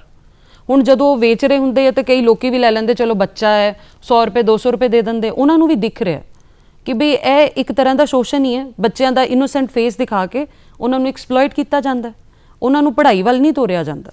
ਭੀਖ ਮੰਗਵਾਈ ਜਾਂਦੀ ਹੈ, ਉਹ ਵੀ ਗਰੁੱਪ ਬਣਿਆ ਹੋਇਆ ਹੈ, ਬੜਾ ਜ਼ਬਰਦਸਤ ਗਰੁੱਪ ਹੈ ਜੋ ਕਈ ਵਾਰ ਉਹਨਾਂ ਦੇ ਅੰਗ ਵੀ ਤੋੜ ਦਿੰਦਾ ਹੈ ਤਾਂ ਕਿ ਮਾਸੂਮੀਅਤ ਬੱਚੇ ਦੀ ਦੇਖ ਕੇ ਕਾਫੀ ਜ਼ਿਆਦਾ ਇਨਕਮ ਹੋ ਸਕੇ ਉਹਨਾਂ ਨੂੰ। ਸੋ ਇਹ ਸਭ ਕੁਝ ਚੱਲ ਰਿਹਾ ਹੈ। ਤੋ ਇਹਦੇ ਵਾਸਤੇ ਜੋ ਹਾਲਾਤ ਨੇ, ਅਸੀਂ ਗੱਲ ਤਾਂ ਸਾਰੇ ਕਰ ਰਹੇ ਹਾਂ, ਅਸੀਂ ਸਭ ਜ਼ਿੰਮੇਦਾਰ ਹਾਂ, ਸਮਾਜ ਜ਼ਿੰਮੇਦਾਰ ਹੈ ਐਸੇ ਹਾਲਾਤ ਪੈਦਾ ਕੀਤੇ ਹੋਏ। ਬਿਲਕੁਲ ਜੀ, ਸਰਕਾਰਾਂ ਨੇ ਦੇਖੋ, ਅਸੀਂ ILO ਦੀ ਗੱਲ ਕਰ ਰਹੇ ਹਾਂ, ਠੀਕ ਹੈ, ਉਹਨਾਂ ਨੇ ਕਾਨੂੰਨ ਬਣਾ ਦਿੱਤੇ। ਇੰਟਰਨੈਸ਼ਨਲ ਲੈਵਲ ਤੇ ਗਲੋਬਲੀ ਇਹ ਇਸ਼ੂ ਚੱਲ ਰਿਹਾ, ਹਰੇਕ ਦੇਸ਼ ਨੇ ਆਪਣੇ ਕਾਨੂੰਨ ਬਣਾਏ ਨੇ। ਆਪਣੇ ਇੰਡੀਆ ਦੇ ਵਿੱਚ ਵੀ, ਭਾਰਤ ਦੇਸ਼ ਦੇ ਵੀ ਕਈ ਕਾਨੂੰਨ ਹੈ। ਜਿਸ ਦਿਨ ਸਾਡਾ ਸੰਵਿਧਾਨ ਬਣਿਆ ਸੀ 1950 'ਚ, ਉਦੋਂ ਹੀ ਅਸੀਂ ਆਰਟੀਕਲ 24 ਪਾਇਆ, ਜਿੱਥੇ ਅਸੀਂ ਕਿਹਾ ਕਿ 14 ਸਾਲ ਤੋਂ ਘੱਟ ਉਮਰ ਦਾ ਬੱਚਾ ਕਿਤੇ ਕੰਮ ਨਹੀਂ ਕਰੇਗਾ। ਨਾਲ ਹੀ ਅਸੀਂ ਫਿਰ ਸ਼ੋਧ ਕਰਕੇ ਆਰਟੀਕਲ 21 ਪਾਇਆ, ਜਿਹਦੇ 'ਚ ਰਾਈਟ ਟੂ ਲਾਈਫ ਕਿਹਾ। ਉਸ ਬੱਚੇ ਨੂੰ ਵੀ ਆਪਣਾ ਬਚਪਨ ਜੀਣ ਦਾ ਅਧਿਕਾਰ ਹੈ, ਮਗਰ ਕੀ ਅਸੀਂ ਉਹ ਅਧਿਕਾਰ ਦੇ ਪਾਏ ਉਹਨਾਂ ਨੂੰ? ਨਹੀਂ ਦਿੱਤਾ। ਫਿਰ ਆਰਟੀਕਲ 21A ਆਪਾਂ ਐਡ ਕੀਤਾ, ਜਿਹਦੇ ਵਿੱਚ ਅਸੀਂ ਕਿਹਾ ਰਾਈਟ ਟੂ ਐਜੂਕੇਸ਼ਨ, ਕਿ ਹਰ ਬੱਚੇ ਨੇ ਐਲੀਮੈਂਟਰੀ ਐਜੂਕੇਸ਼ਨ ਲੈਣੀ ਹੈ। ਪਰ ਕੀ ਉਹਨੇ ਉਹ ਐਜੂਕੇਸ਼ਨ ਲੈ ਪਾਇਆ? ਅਸੀਂ ਬਹੁਤ ਸਾਰੇ ਪ੍ਰਾਵਧਾਨ ਕੀਤੇ ਨੇ। ਐਕਟਸ ਦੀ ਗੱਲ ਕਰੀਏ, ਸਾਡੇ ਕੋਲ ਫੈਕਟਰੀਜ਼ ਐਕਟ ਹੈ, ਫਿਰ ਮਾਈਨਸ ਐਕਟ ਹੈ, ਬੌਂਡਡ ਲੇਬਰ ਐਕਟ ਹੈ, child labour prohibition and regulation act ਹੈ। ਕਾਨੂੰਨ ਤੇ ਬਹੁਤ ਬਣ ਗਏ ਨੇ, ਮਗਰ ਇਹ ਲਾਗੂ ਨਹੀਂ ਹੋ ਪਾਏ। ਸਿਚੁਏਸ਼ਨ ਬਦਲੀ ਨਹੀਂ ਹੈ। ਹਰ ਬੰਦਾ ਆਪਣੇ ਲੈਵਲ ਤੇ ਐਫਰਟ ਕਰ ਰਿਹਾ, ਸਰਕਾਰਾਂ ਨੇ ਐਫਰਟ ਕੀਤਾ, ਮਗਰ ਹੁਣ ਇਹ ਬਦਲਾਵ ਘਰੋਂ ਸ਼ੁਰੂ ਹੋਏਗਾ। ਜੇ ਅਸੀਂ ਬਦਲਾਂਗੇ, ਅਸੀਂ ਚੇਂਜ ਕਰਾਂਗੇ। ਅਸੀਂ ਬਹੁਤ ਸੌਖਾ ਅਸੀਂ ਕਹਿ ਦਈਏ ਸਰਕਾਰਾਂ ਨੇ ਇਹ ਨਹੀਂ ਕੀਤਾ, ਗਵਰਨਮੈਂਟ ਦੀ ਗਲਤੀ ਹੈ, ਉਹਨਾਂ ਦੀ ਗਲਤੀ ਹੈ। ਦੂਸਰੇ ਤੇ ਉਂਗਲੀ ਚੱਕਣ ਤੋਂ ਪਹਿਲਾਂ ਸਾਡਾ ਕੀ ਦੋਸ਼ ਹੈ, ਸਾਨੂੰ ਇਹ ਸਮਝਣਾ ਚਾਹੀਦਾ। ਕਿਤੇ ਨਾ ਕਿਤੇ ਦੇਖੋ, ਅਸੀਂ ਵੀ ਗਲਤ ਹਾਂ। ਜਦੋਂ ਅਸੀਂ ਆਪਣੇ ਘਰ 'ਚ ਨਿਆਣਿਆਂ ਨੂੰ ਕਹਿ ਦਿੰਦੇ ਹਾਂ ਤੂੰ ਆਹ ਕੰਮ ਕਰ ਦੇ, ਸਾਡੀ ਕੰਮ ਵਾਲੀ ਦੇ ਨਾਲ ਕੋਈ ਬੱਚਾ ਆਂਦਾ, ਚੱਲ ਤੂੰ ਆ ਪੱਖੇ ਸਾਫ਼ ਕਰ, ਚੱਲ ਤੂੰ ਇੱਧਰ ਕਰ, ਅੱਜ ਡਸਟਿੰਗ ਕਰ ਦੇ, ਦੀਵਾਲੀ ਦੀ ਸਫਾਈ ਕਰ ਦੇ, ਉਹਨੂੰ 100-50 ਰੁਪਏ ਦੇਤੇ, ਅਸੀਂ ਕਹਿੰਦੇ ਕਿ ਚੁੱਪ ਕਰਕੇ ਨਿਆਣਾ ਆ, ਜੋ ਦਿੱਤਾ ਇਹਨੇ ਖੁਸ਼ ਹੋ ਲੈਣਾ, ਕਿ ਜਾ ਤੂੰ ਖਾ ਪੀ ਲਈ। ਅਸੀਂ ਉਹਨਾਂ ਤੋਂ, ਆਪਣੇ ਬੱਚਿਆਂ ਤੋਂ ਅਸੀਂ ਇਹ ਕੰਮ ਨਹੀਂ ਕਰਾਈਦਾ, ਮਗਰ ਕਿਸੇ ਦੇ ਬੱਚੇ ਨੂੰ ਅਸੀਂ ਇਨਵੋਲਵ ਕਰੀਦਾ। ਕਿਸੇ ਨੂੰ ਦੋਸ਼ ਦੇਣ ਤੋਂ ਪਹਿਲਾਂ ਸਾਨੂੰ ਬਦਲਣਾ ਪਏਗਾ। ਜੇ ਅਸੀਂ ਚੇਂਜ ਬਿਗਿਨਸ ਐਟ ਹੋਮ, ਘਰੋਂ ਇਹ ਬਦਲਾਵ ਚੱਲੇਗਾ। ਹਰ ਇੱਕ ਦੀ ਸੋਚ ਨੂੰ ਬਦਲਣਾ ਪੈਣਾ ਹੈ, ਤਾਂ ਹੀ ਇਹ ਜਾ ਕੇ ਅੱਗੇ ਸਰਕਾਰਾਂ ਦੇ ਬਣਾਏ ਕਾਨੂੰਨ ਦੁਨੀਆ ਤੱਕ, ਜਿੰਨੀ ਵੀ ਸਾਡੀ ਸੁਸਾਇਟੀ ਹੈ, ਬੱਚੇ ਹੈ ਜਾਂ ਜਿਹਨੇ ਗਰੀਬ ਪਰਿਵਾਰ ਨੇ, ਉਹਨਾਂ ਤੱਕ ਇਹ ਪਹੁੰਚਾਉਣੀ ਚਾਹੀਦੀ ਹੈ। ਪੜ੍ਹੇ ਲਿਖੇ ਇਹ ਕਾਨੂੰਨ ਪੜ੍ਹੀ ਜਾਣਗੇ, ਉਹਨਾਂ ਦਾ ਕੋਈ ਫਾਇਦਾ ਨਹੀਂ ਹੈ। ਜਿਨ੍ਹਾਂ ਦੇ ਵਾਸਤੇ ਇਹ ਕਾਨੂੰਨ ਬਣੇ ਨੇ, ਉੱਥੇ ਇਹ ਪਹੁੰਚਣਾ ਚਾਹੀਦਾ। ਅੱਜ ਇਹ ਦੂਰਦਰਸ਼ਨ ਦਾ ਵੀ ਕਿੰਨਾ ਅੱਛਾ ਉਪਰਾਲਾ ਹੈ। ਹੁਣ ਕਿੰਨੇ ਦਰਸ਼ਕ ਜਿਹੜੇ ਇਹ ਪ੍ਰੋਗਰਾਮ ਦੇਖ ਰਹੇ ਹੋਣਗੇ, ਜਿਹਦੇ ਅਵੇਅਰ ਹੋਣਗੇ, ਜਿਹੜੇ ਜਾਣਨਗੇ ਕਿ ਕਿਵੇਂ ਉਹ ਆਪਣੇ ਬੱਚਿਆਂ ਨੂੰ ਇੱਕ ਸੁਨਹਿਰਾ ਭਵਿੱਖ ਦੇ ਸਕਦੇ ਨੇ। ਜੀ, ਔਰ ਅੱਜ ਅਸੀਂ ਵਰਲਡ ਡੇ ਮਨਾ ਰਹੇ ਹਾਂ ਅਗੇਂਸਟ ਚਾਈਲਡ ਲੇਬਰ ਪੂਰੇ ਵਿਸ਼ਵ ਪੱਧਰ ਤੇ, ਔਰ ਸਾਡੇ ਨਾਲ ਮੌਜੂਦ ਨੇ ਡਾਕਟਰ ਦਲਜੀਤ ਕੌਰ, ਪ੍ਰਿੰਸੀਪਲ ਨੇ ਖਾਲਸਾ ਲਾਅ ਕਾਲਜ ਤੋਂ, ਔਰ ਬੜੀ ਚੰਗੀ ਸੇਧ ਦੇ ਰਹੇ ਨੇ। ਸਭ ਤੋਂ ਵਧੀਆ ਗੱਲ ਇਹ ਹੈ ਕਿ ਅਸੀਂ ਕੀ ਕਰ ਰਹੇ ਹਾਂ, ਅਸੀਂ ਆਪਣਾ 1% ਦਿੱਤਾ ਕਿ ਨਹੀਂ ਦਿੱਤਾ। ਮੁੰਬਈ ਦੇ ਵਿੱਚ ਬਹੁਤ ਅੱਛੀ ਮੂਵਮੈਂਟ ਸ਼ੁਰੂ ਹੋਈ ਹੈ, ਫੁੱਟਪਾਥ ਸਕੂਲ। ਚੌਪੜ ਪੱਟੀ ਦੇ ਬੱਚਿਆਂ ਨੂੰ ਲੈ ਕੇ, ਘਰ ਕੰਮ ਕਰਨ ਵਾਲੀਆਂ ਦੇ ਬੱਚਿਆਂ ਨੂੰ ਲੈ ਕੇ, ਜੋ ਕਾਲਜ ਦੇ ਸਟੂਡੈਂਟਸ ਨੇ, ਹਾਊਸ ਵਾਈਫਸ ਨੇ, ਫੁੱਟਪਾਥਾਂ ਦੇ ਉੱਤੇ ਸਕੂਲ ਚਲਾਉਂਦੇ ਨੇ, ਉਹਨਾਂ ਨੂੰ ਪੜ੍ਹਾਉਂਦੇ ਲਿਖਾਉਂਦੇ ਨੇ ਕਿ ਇਹੀ ਇੱਕ ਰਸਤਾ ਹੈ ਇਹਨਾਂ ਨੂੰ ਬਚਾਉਣ ਦਾ। ਗੱਲ ਇਹ ਹੈ, ਸਿੱਖਿਆ ਦਾ ਪ੍ਰਬੰਧ ਉਹਨਾਂ ਵਾਸਤੇ ਹੋਇਆ ਕਿ ਨਹੀਂ, ਹੁਨਰ ਦਾ ਵਿਕਾਸ ਕਰਨ ਦਾ ਪ੍ਰਬੰਧ ਹੋਇਆ ਕਿ ਨਹੀਂ, ਅਸੀਂ ਪ੍ਰਬੰਧ ਕੀ ਕੀਤੇ ਨੇ। ਹਰ ਚੀਜ਼ ਸਰਕਾਰ ਕਰੇ, ਬਿਲਕੁਲ ਠੀਕ ਹੈ, ਲੇਕਿਨ ਹਰ ਚੀਜ਼ ਅਸੀਂ ਵੀ ਤਾਂ ਕਰੀਏ ਨਾ। ਲੋਕਤੰਤਰ ਦੇ ਵਿੱਚ ਜਦੋਂ ਤੱਕ ਜਨਤਾ ਸਰਕਾਰ ਦੇ ਨਾਲ ਨਹੀਂ ਖੜੀ ਹੋਏਗੀ, ਕੋਈ ਵੀ ਕਾਨੂੰਨ ਨਹੀਂ ਚੱਲ ਸਕਦਾ। ਹੁਣ ਅਸੀਂ ਆਉਂਦੇ ਹਾਂ ਇੰਡੀਵਿਜੂਅਲ। ਹੁਣ ਕਈ ਵਾਰ ਸੋਚਦੇ ਹਾਂ ਸਾਡੀ ਭਾਰਤ ਦੀ ਇੰਨੀ ਜਨਸੰਖਿਆ 125 ਕਰੋੜ, ਅਸੀਂ ਕਹਿੰਦੇ ਹਾਂ ਜੇ 50 ਕਰੋੜ ਵੀ ਇਸ ਕੰਮ ਵਿੱਚ ਲੱਗਣ, ਰੋਜ਼ 1 ਘੰਟਾ ਦਈਏ, ਤੇ ਰੋਜ਼ ਦੇ 50 ਕਰੋੜ ਘੰਟੇ ਇਸ ਮੁੱਦੇ ਦੇ ਉੱਤੇ ਕੰਮ ਹੋਇਆ। ਕੀ ਕਹਿਣਾ ਚਾਹੋਗੇ, ਵਾਟਸ ਯੂਰ ਟੇਕ ਕਿ ਇੱਕ ਇੰਡੀਵਿਜੂਅਲ ਕੀ ਕੰਮ ਕਰੇ? ਸਭ ਤੋਂ ਪਹਿਲਾਂ ਤਾਂ ਦੇਖੋ, ਇੱਕ ਤਾਂ ਅਸੀਂ ਜਿੱਥੇ ਵੀ ਇਹ ਸ਼ੋਸ਼ਣ ਹੋ ਰਿਹਾ ਹੈ, ਸਾਡੇ ਕੋਈ ਲਾਗੇ ਅਸੀਂ ਦੇਖ ਰਹੇ ਹਾਂ ਕਿਸੇ ਘਰ ਦੇ ਵਿੱਚ ਹੈ ਜਿੱਥੇ ਚਾਈਲਡ ਲੇਬਰ ਚੱਲ ਰਹੀ ਹੈ, ਡੋਮੈਸਟਿਕ ਲੇਬਰ ਵੀ, ਅਸੀਂ ਉਹਨਾਂ ਨੂੰ ਕਹਿੰਦੇ ਕਿ ਚੱਲ ਕੋਈ ਨਹੀਂ ਬੱਚਾ ਅੱਛੇ ਘਰ 'ਚ ਬੈਠਾ ਹੈ ਤੇ ਭਾਵੇਂ ਕੰਮ ਹੀ ਕਰ ਰਿਹਾ, ਲੇਕਿਨ ਉਹ ਛੋਟੂ ਦਾ ਛੋਟੂ ਹੀ ਰਹਿ ਜਾਏਗਾ, ਕਦੀ ਉਹ ਤਰੱਕੀ ਦੇ ਰਾਹ ਵੱਲ ਨਹੀਂ ਜਾ ਪਾਏਗਾ। ਠੀਕ ਹੈ, ਸਾਨੂੰ ਇਹ ਚੀਜ਼ ਨੂੰ ਵੀ ਰੋਕਣਾ ਪਏਗਾ। ਜੇ ਤੁਹਾਨੂੰ ਇੰਨੀ ਸਰਕਾਰਾਂ ਸਟਾਈਪੈਂਡ ਦੇ ਰਹੀਆਂ ਨੇ, ਜਿਹੜੇ ਅੱਜ ਕੱਲ੍ਹ ਵੋਕੇਸ਼ਨਲ ਟ੍ਰੇਨਿੰਗ ਹੈ, ਆਪਣੇ ਜਿਹੜੇ ਸਕੀਮਸ ਚੱਲ ਰਹੀਆਂ ਨੇ ਨੈਸ਼ਨਲ ਲੈਵਲ ਤੇ ਹੈਗੀਆਂ ਨੇ, ਲੇਕਿਨ ਉਹਨਾਂ ਤੱਕ ਪਹੁੰਚ ਨਹੀਂ ਰਹੀਆਂ। ਠੀਕ ਹੈ, ਹੁਣ ਸਾਨੂੰ ਪਹਿਲਾਂ ਤਾਂ ਆਪਣੀ ਸਿੱਖਿਆ ਦਾ ਪ੍ਰਣਾਲੀ ਨੂੰ ਮਜ਼ਬੂਤ ਕਰਨਾ ਪਏਗਾ। ਲੋਕਾਂ ਦਾ ਵਿਸ਼ਵਾਸ ਨਹੀਂ ਰਹਿ ਗਿਆ, ਉਹਨਾਂ ਨੂੰ ਲੱਗਦਾ ਕਿ ਸਕੂਲ ਜਾਈਏ ਨਾ ਜਾਈਏ ਆਪਾਂ ਨੂੰ ਕਿਹੜਾ ਕੋਈ ਨੌਕਰੀ ਮਿਲਣੀ, ਕੱਲ ਨੂੰ ਬੇਰੋਜ਼ਗਾਰੀ ਤੇ ਹੈ ਹੀ ਹੈ। ਸੋ ਇਸ ਕਰਕੇ ਉਹ ਕਹਿੰਦੇ ਕਿ ਨਹੀਂ, ਆਪਾਂ ਜਿਹੜੇ ਪੈਸੇ ਖਰਾਬ ਕਰਨੇ ਸਕੂਲਾਂ 'ਚ ਜਾ ਕੇ, ਜੇ ਮੁਫਤ ਵੀ ਸਿੱਖਿਆ ਮਿਲਦੀ ਉਹ ਵੀ ਨਹੀਂ ਉਹ ਲੈ ਕੇ ਰਾਜੀ, ਟਾਈਮ ਵੇਸਟ ਹੋ ਰਿਹਾ। ਉਹ ਕਹਿੰਦੇ ਨਹੀਂ ਅਸੀਂ ਕੰਮ ਕਰ ਲਾਂਗੇ, 4 ਪੈਸੇ ਕਮਾਵਾਂਗੇ, ਉਹ 4 ਪੈਸੇ ਜੋਗੇ ਹੀ ਰਹਿ ਜਾਣਗੇ, ਕਦੀ ਉਹਨਾਂ ਤੋਂ ਉੱਪਰ ਨਹੀਂ ਉੱਠ ਪਾਣਗੇ। ਠੀਕ ਹੈ, ਸਭ ਤੋਂ ਪਹਿਲਾਂ ਸਾਨੂੰ ਆਪਣੀ ਸਿੱਖਿਆ ਪ੍ਰਣਾਲੀ ਨੂੰ ਮਜ਼ਬੂਤ ਕਰਨਾ ਪਏਗਾ, ਜਿਹਦੇ ਵਿੱਚ ਸਾਨੂੰ ਪ੍ਰੋਵੀਜ਼ਨ ਹੋਵੇ ਕਿ ਅਸੀਂ ਵੋਕੇਸ਼ਨਲ ਟ੍ਰੇਨਿੰਗ ਦਈਏ, ਵੋਕੇਸ਼ਨਲ ਸਕਿੱਲ ਬੇਸਡ, ਕਿ ਜਿਹਦੇ ਨਾਲ ਬੱਚਾ ਜਦੋਂ ਪੜ੍ਹ ਕੇ ਇਹ ਸਕੂਲ ਦੇ ਵਿੱਚੋਂ ਬਾਹਰ ਜਾਏ ਤੇ ਨਾਲ ਹੀ ਉਹਨੂੰ ਕੋਈ ਨੌਕਰੀ ਦਾ ਪ੍ਰਾਵਧਾਨ ਹੋਵੇ, ਉਹ ਕੋਈ ਮਿਹਨਤ ਕਰਕੇ ਕੋਈ ਆਪਣੀ ਕਮਾਈ ਕਰਨ ਦਾ, ਰੁਜ਼ਗਾਰ ਦਾ ਕੋਈ ਜ਼ਰੀਆ ਬਣਾ ਸਕੇ। ਹਰ ਬੱਚੇ ਦੇ ਅੰਦਰ ਇੱਕ ਇੰਦਰ ਧਨੁਸ਼ ਹੈ, ਰੇਨਬੋ ਹੈ, ਇੱਕ ਸਤਰੰਗੀ ਪੀਂਘ ਹੈ ਰੱਬ ਦੀ। ਬਿਲਕੁਲ ਜੀ, ਬਿਲਕੁਲ। ਔਰ ਉਹ ਰੰਗ ਜਿਹੜੇ ਨੇ ਨਾ, ਉਹਨਾਂ ਨੂੰ ਜਦੋਂ ਤੱਕ ਅਸੀਂ ਨਿਖਾਰਦੇ ਨਹੀਂ, ਉਹ ਹਾਲਾਤ ਨਹੀਂ ਦਿੰਦੇ, ਉਹ ਮਾਹੌਲ ਨਹੀਂ ਦਿੰਦੇ, ਉਹ ਕੁਦਰਤੀ ਗੁਣ ਬਾਹਰ ਨਹੀਂ ਆਉਂਦੇ। ਜਦੋਂ ਅਸੀਂ ਉਹਨਾਂ ਨੂੰ ਇੱਕ ਤਸ਼ੱਦਦ ਦਿੰਦੇ ਹਾਂ, ਅਸੀਂ ਉਹਨਾਂ ਦੇ ਖਿਲਾਫ ਕੰਮ ਕਰਦੇ ਹਾਂ, ਉਹ ਬਾਲ ਮਨ ਨਿਚੋੜਿਆ ਜਾਂਦਾ, ਉਹ ਸਾਰੇ ਰੰਗ ਜਿਹੜੇ ਨੇ ਨੁੱਚੜ ਜਾਂਦੇ ਨੇ, ਉਹ ਪਤਾ ਨਹੀਂ ਕੀ ਬਣ ਜਾਂਦਾ ਹੈ, ਬੇਰੰਗਾ ਹੋ ਜਾਂਦਾ ਹੈ, ਨੀਰਸ ਹੋ ਜਾਂਦਾ ਹੈ, ਬੜੀ ਖੁਸ਼ਕ ਜੀ ਪਰਸਨੈਲਿਟੀ ਬਣ ਕੇ ਸਾਹਮਣੇ ਆਉਂਦੀ ਹੈ। ਬੱਚੇ ਨੂੰ ਸਮਝਣਾ, ਕਿਉਂਕਿ ਇਹ ਬਚਪਨ ਜਿਹੜਾ ਨਾ, ਇਹ ਬੜੀ ਇੱਕ ਬੁਝਾਰਤ ਹੈ, ਮਿਸਟਰੀ ਹੈ, ਪਹੇਲੀ ਹੈ, ਪਤਾ ਨਹੀਂ ਇਹਦੇ ਵਿੱਚੋਂ ਕੀ ਨਿਕਲਣਾ ਹੈ। ਸੋ ਇਹਨਾਂ ਗੱਲਾਂ ਨੂੰ ਧਿਆਨ 'ਚ ਰੱਖਦੇ ਹੋਏ ਜਦੋਂ ਇੰਟਰਨੈਸ਼ਨਲ ਲੈਵਲ ਦੇ ਉੱਤੇ ਕੰਮ ਹੋ ਰਿਹਾ ਹੈ, ਸਨ 2021 ਅਸੀਂ ਜਿਸ ਸਾਲ 'ਚ ਬੈਠ ਕੇ ਇਹ ਗੱਲਬਾਤ ਕਰ ਰਹੇ ਹਾਂ, ਇਸ ਸਾਲ ਦਾ ਇੱਕ ਕੀ ਇਹਨਾਂ ਨੇ ਟੀਚਾ ਰੱਖਿਆ ਹੈ, ਕੀ ਥੀਮ ਹੈ, ਕੀ ਐਕਸ਼ਨ ਹੈ ਇਹਨਾਂ ਦਾ? ਇਹ ਜਿਹੜਾ ਸਾਲ ਹੈ ILO ਵੱਲੋਂ, ਇਹਦਾ ਥੀਮ ਹਰ ਸਾਲ ਦਾ ਉਹਨਾਂ ਦਾ ਵੱਖਰਾ ਵੱਖਰਾ ਥੀਮ ਹੈ। ਇਸ ਸਾਲ ਦਾ ਥੀਮ ਹੈਗਾ act now and child labour, ਕਿ ਹੁਣੇ ਹੀ ਕੋਈ ਕਦਮ ਚੱਕੇ ਜਾਣ ਜਿਹੜੇ ਕਿ ਠੋਸ ਹੋਣ ਤੇ ਜਿਹਦੇ ਨਾਲ ਇਹ ਬਾਲ ਮਜ਼ਦੂਰੀ ਖਤਮ ਹੋ ਸਕੇ। ਇਹਦੇ ਵਾਸਤੇ ਇਹਨਾਂ ਨੇ ਇੱਕ ਐਕਸ਼ਨ ਪਲਾਨ ਬਣਾਇਆ ਹੈ। ਇੱਕ ਵੀਕ ਹੈ ਜਿਹੜਾ ਕਿ 10 ਜੂਨ ਤੋਂ ਲੈ ਕੇ 17 ਜੂਨ ਤੱਕ ਇਹਨਾਂ ਨੇ ਬਾਲ ਮਜ਼ਦੂਰਾਂ ਨੂੰ ਲਿਆ ਹੈ, ਖਪਤਕਾਰਾਂ ਨੂੰ ਲਿਆ ਹੈ ਤੇ ਹੋਰ ਸਰਕਾਰਾਂ ਨੇ ਇਹਨਾਂ ਸਾਰੇ ਦਾ ਪਾਰਟ ਬਣ ਰਹੀਆਂ ਨੇ। ਕਈ ਸਕੂਲਾਂ ਦੇ ਵਿੱਚ ਇਹ ਦਿਨ ਮਨਾਇਆ ਜਾ ਰਿਹਾ ਤਾਂ ਕਿ ਬੱਚਿਆਂ ਨੂੰ ਅਸੀਂ ਦੱਸ ਸਕੀਏ ਕਿ ਕੀ ਉਹਨਾਂ ਵਾਸਤੇ ਕਾਨੂੰਨ ਬਣੇ ਨੇ, ਉਹ ਕਿੱਦਾਂ ਬਾਲ ਮਜ਼ਦੂਰੀ ਤੋਂ ਬਾਹਰ ਆਣਗੇ। ਜੇ ਸਕੀਮਾਂ ਜਿਹੜੀਆਂ ਨੈਸ਼ਨਲ ਸਕੀਮਸ ਬਣੀਆਂ ਨੇ, ਇਹ ਬੱਚਿਆਂ ਨੂੰ ਜੇ ਸਕੂਲ ਵੀ ਲੈ ਕੇ ਜਾਂਦੀਆਂ, ਬੱਚਾ ਸਕੂਲ ਛੱਡ ਕੇ ਆ ਜਾਂਦਾ, ਉਹ ਡ੍ਰੌਪ ਆਊਟ ਕਰ ਰਹੇ ਨੇ। ਡ੍ਰੌਪ ਆਊਟ ਹੋ ਰਿਹਾ। ਕਿਉਂ ਡ੍ਰੌਪ ਆਊਟ ਕਰ ਰਹੇ ਨੇ? ਕਿਉਂਕਿ ਉਹਨਾਂ ਨੂੰ ਲੱਗਦਾ ਨਹੀਂ ਇੱਥੇ ਮੈਂ ਪੜ੍ਹ ਕੇ ਨਹੀਂ ਰਾਜੀ, ਉੱਥੇ ਜਿਹੜਾ ਮੈਂ ਕੰਮ ਕਰ ਰਿਹਾ ਸੀ ਨਾ ਉਹੀ ਠੀਕ ਹੈ, ਮੈਨੂੰ ਝਿੜਕਾਂ ਪੈ ਰਹੀਆਂ ਸੀ, ਮੈਨੂੰ ਮਾਰ ਪੈ ਰਹੀ ਸੀ, ਮੈਂ ਸਾਫ਼ ਸਫਾਈ ਕਰ ਰਿਹਾ ਸੀ, ਮੇਰੀ ਕੋਈ ਅੱਗੇ ਪ੍ਰੋਗਰੈਸ ਨਹੀਂ ਹੈ, ਪਰ ਫਿਰ ਵੀ ਮੈਂ ਉੱਥੇ ਖੁਸ਼ ਹਾਂ। ਸੋ ਸਾਨੂੰ ਉਹਨਾਂ ਨੂੰ ਸਮਝਾਉਣਾ ਪਏਗਾ ਕਿ ਤੂੰ ਕਿਉਂ ਪੜ੍ਹ ਰਿਹਾ। ਹੁਣ ਸਰਕਾਰਾਂ ਬੱਚਿਆਂ ਨੂੰ ਸਟਾਈਪੈਂਡ ਵੀ ਦੇ ਰਹੀਆਂ ਨੇ, ਜਿਹੜੇ ਵੋਕੇਸ਼ਨਲ ਕੋਰਸਿਸ 'ਚ ਜਾਂਦੇ ਨੇ ਨਾ, 9 ਤੋਂ 14 ਸਾਲ ਦੇ ਜਿਹੜੇ ਬੱਚੇ ਆ ਉਹਨਾਂ ਨੂੰ ਸਕੂਲੀ ਵਿੱਦਿਆ ਦੇ ਨਾਲ ਉਹ ਵੋਕੇਸ਼ਨਲ ਟ੍ਰੇਨਿੰਗ ਦੇ ਰਹੇ, ਕਿਉਂਕਿ ਉਹਨਾਂ ਨੂੰ ਬੇਸਿਕ ਦੀ ਨਹੀਂ ਜ਼ਰੂਰਤ, ਉਹਨਾਂ ਨੂੰ ਅਗਲੇ ਲੈਵਲ ਤੇ ਲੈ ਕੇ ਜਾਣਾ। ਹੁਣ ਜਿਹੜੀਆਂ ਸਾਡੀਆਂ ਨੈਸ਼ਨਲ ਸਕੀਮਸ ਬਣੀਆਂ ਹੋਈਆਂ ਨੇ, ਉਹਦੇ ਵਿੱਚ ਹੈ ਕਿ ਬੱਚਿਆਂ ਨੂੰ ਕੰਮ ਵੀ ਕਰਦੇ ਨੇ, ਮਿਡ ਡੇ ਮੀਲ ਹੈ, ਸਾਡੀ ਸਕੂਲਸ ਦੀਆਂ ਵੀ ਬਹੁਤ ਹੈਗੀਆਂ ਨੇ ਸਕੀਮਸ, ਮਿਡ ਡੇ ਮੀਲ ਹੈ, ਫਿਰ ਆਪਣੇ ਕੋਲ ਸਰਵ ਸਿੱਖਿਆ ਅਭਿਆਨ ਹੈ, ਲੇਕਿਨ ਫਿਰ ਵੀ ਜਿਨ੍ਹਾਂ ਲੋਕਾਂ ਨੂੰ ਅਵੇਅਰਨੈਸ ਨਹੀਂ ਹੈ ਉਹ ਇੱਧਰ ਜਾਂਦੇ ਨਹੀਂ। ਜੀ, ਇਹ ਗੱਲ ਬਿਲਕੁਲ ਹੁਣ ਕਲੀਅਰ ਹੋ ਗਈ ਹੈ ਕਿ ਇੰਟਰਨੈਸ਼ਨਲ ਲੈਵਲ ਤੇ ਨੈਸ਼ਨਲ ਲੈਵਲ ਤੇ ਸਾਰੇ ਕੰਮ ਹੋ ਰਹੇ ਨੇ, ਸਾਨੂੰ ਇੰਡੀਵਿਜੂਅਲ ਲੈਵਲ ਤੇ ਵੀ ਕੰਮ ਕਰਨਾ ਚਾਹੀਦਾ ਹੈ। ਔਰ ਕੋਵਿਡ ਕਰਕੇ ਵੀ ਕਾਫੀ ਜ਼ਿਆਦਾ ਨੁਕਸਾਨ ਹੋਇਆ ਹੈ ਇਸ ਐਫਰਟ ਨੂੰ, ਔਰ ਨਾਲ ਜਿਹੜੀ ਇਕਨੋਮਿਕ ਕ੍ਰਾਈਸਿਸ ਆਈ ਹੈ। ਇੱਕ ਛੋਟਾ ਜਿਹਾ ਸੰਦੇਸ਼, ਕਿਉਂਕਿ ਹੁਣ ਸਾਡੇ ਕੋਲ ਸਮਾਂ ਛੋਟੇ ਜਿਹੇ ਸੰਦੇਸ਼ ਦਾ ਹੀ ਹੈ, ਕਿ ਜਿਹੜੀ ਸਸਟੇਨੇਬਲ ਡਿਵੈਲਪਮੈਂਟ ਹੈ, ਇਸ ਤਰ੍ਹਾਂ ਤਰੱਕੀ ਕਰੋ ਜਿਹਦੇ 'ਚ ਸਾਰੇ ਸ਼ਾਮਿਲ ਹੋਣ, ਉਹਦੇ ਬਾਰੇ 2 ਲਫ਼ਜ਼ਾਂ 'ਚ ਤੁਸੀਂ ਕੀ ਕਹਿਣਾ ਚਾਹੋਗੇ?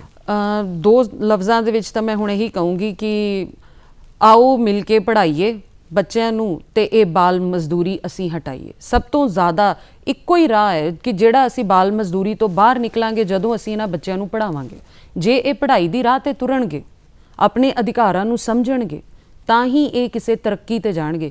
ਜੇ ਸਾਡਾ ਬੱਚੇ ਤਰੱਕੀ ਕਰਨਗੇ ਤਾਂ ਹੀ ਸਾਡਾ ਦੇਸ਼ ਤਰੱਕੀ ਕਰੇਗਾ। ਸੋ ਇਸ ਕਰਕੇ ਸਾਨੂੰ ਇਸ ਬਾਲ ਮਜ਼ਦੂਰੀ ਦੇ ਅਗੇਂਸਟ ਸਾਰਿਆਂ ਨੂੰ ਇਕੱਠੇ ਮਿਲ ਕੇ ਖੜੇ ਹੋਣਾ ਚਾਹੀਦਾ। ਬੱਚਿਆਂ ਦੇ ਹੱਕਾਂ ਦੀ ਗੱਲ ਕਰੀਏ, ਔਰ ਸਨ 2022 ਦੇ ਵਿੱਚ ਜੋ ਸਾਊਥ ਅਫਰੀਕਾ ਦੇ ਵਿੱਚ ਕਾਨਫਰੰਸ ਹੋਣ ਜਾ ਰਹੀ ਹੈ, ਉਹਦੇ ਨਤੀਜੇ ਚੰਗੇ ਨਿਕਲਣ, ਸੋਲਿਡ ਉਹਦੇ ਏਜੰਡਾ ਪਾਸ ਹੋਵੇ। ਔਰ ਇੱਕ ਗੱਲ ਬਿਲਕੁਲ ਤੈਅ ਹੈ, ਇਟਸ ਨਾਓ ਔਰ ਨੈਵਰ, ਜਾਂ ਤਾਂ ਹੁਣੇ ਕਰੋ ਜਾਂ ਫਿਰ ਕਦੀ ਵੀ ਨਹੀਂ ਹੋ ਸਕਦਾ। ਸਾਡੇ ਸਮਾਂ ਖੁੰਝਣ ਤੋਂ ਪਹਿਲਾਂ ਸਾਨੂੰ ਕਰ ਲੈਣਾ ਚਾਹੀਦਾ। ਯੈਸ, ਸਾਡੇ ਹੱਥੋਂ ਵਕਤ ਨਿਕਲ ਜਾਏਗਾ। ਵਕਤ ਨੂੰ ਸੰਭਾਲੀਏ, ਇਹੀ ਵਕਤ ਦਾ ਤਕਾਜ਼ਾ ਹੈ। ਔਰ ਤੁਹਾਡਾ ਬਹੁਤ-ਬਹੁਤ ਸ਼ੁਕਰੀਆ ਕਿ ਤੁਸੀਂ ਇਸ ਪ੍ਰੋਗਰਾਮ ਦੇ ਨਾਲ ਜੁੜੇ ਰਹੇ ਔਰ ਸੋਚੋ ਕਿ ਇਹਦਾ ਹੱਲ ਕੀ ਹੈ। ਤੁਹਾਡਾ ਵੀ ਸ਼ੁਕਰੀਆ।